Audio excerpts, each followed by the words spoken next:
ہندوستان ایک ایسا ملک ہے جہاں تصوف نہ صرف پروان چڑھا ہے بلکہ مختلف مذہبی برادریوں کو مربوط کرنے کا ایک طریقہ بھی بن گیا ہے۔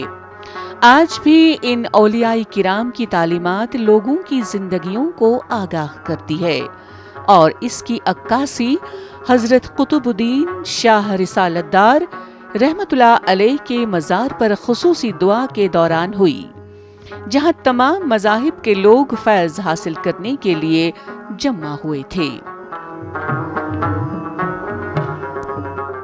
بابا کی شخصیت بہت اعلیٰ شخصیت تھی۔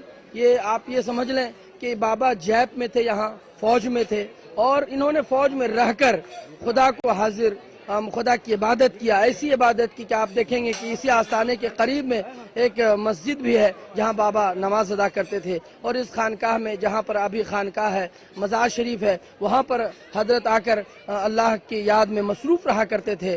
تو یہاں پر آج ان کی عبادت گاہ، وہاں عبادت گاہ ہے، یہاں ان کا مزار اقدس ہے، یہ ہے، اور باقی بہت ساری تواریخ ہے۔ آپ دیکھیں گے کہ یہاں ہر لوگ اسی لیے آتے ہیں تاکہ ان کی مرادیں پوری ہوتی ہے، اور اولیاء کرام کی بارگاہ میں آپ جتنے عقیدت کے ساتھ جائیں گے اتنے عقیدت سے فیض یاب ہوتے نظر آئیں گے۔ دور سے دریائے حقیقت گہرے اندر کانے دوست۔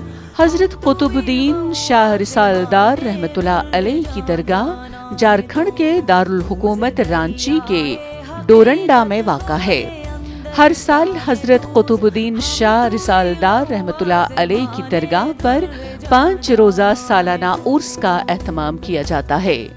عرس کے پہلے دن روایت کے مطابق درگاہ پر چادر پوشی ہوتی ہے۔ درگاہ کی انتظامیہ کی سربراہ عبدالرؤف گدی کے ڈورانڈا میں واقع گوالا ٹولی مکان سے عقیدت و احترام کے ساتھ چادر نکالی جاتی ہے۔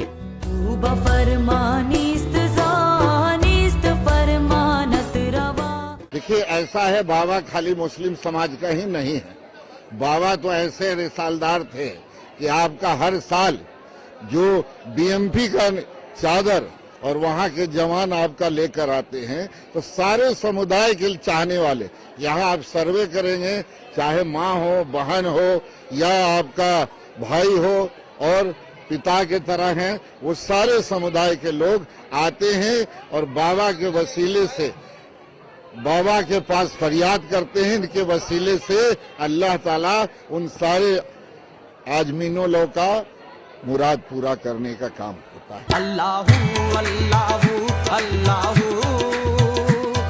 5 روزہ عرس کے دوران قوالی مقابلوں کا انعقاد بھی کیا جاتا ہے، تاہم اس مرتبہ قوالی مقابلوں کا پروگرام منسوخ کر دیا گیا تھا۔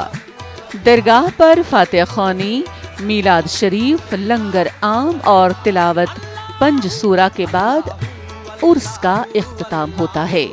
اس درگاہ پر بلا مذہب و ملت کے عقیدت مند اپنا نذرانہ عقیدت پیش کرتے ہیں۔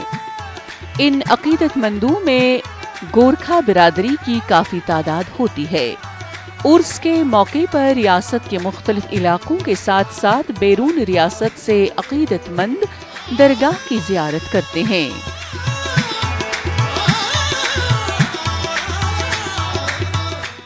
عرس میلہ ہم لوگ اس لیے مناتے ہیں کہ حضرت قطب الدین سالدار صاحب کا کچھ ایسا کرامات تھا، اس کرامات کو جو ہے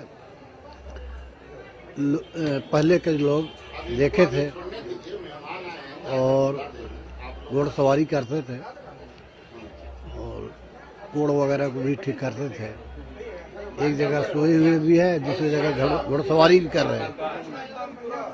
اسی طرح ان کا کام چلتا تھا۔ پہلے تو بہت 215واں ہو رہا ہے، تو اسی زمانے سے جو پیپل کے بغل میں ان کو دفنایا گیا، اور جے پولیس جو تھا، بی ایم پی پولیس، وہی دفنایا تھا۔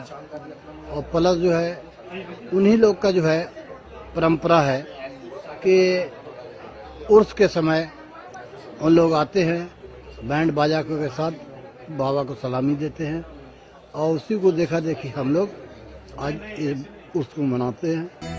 مولا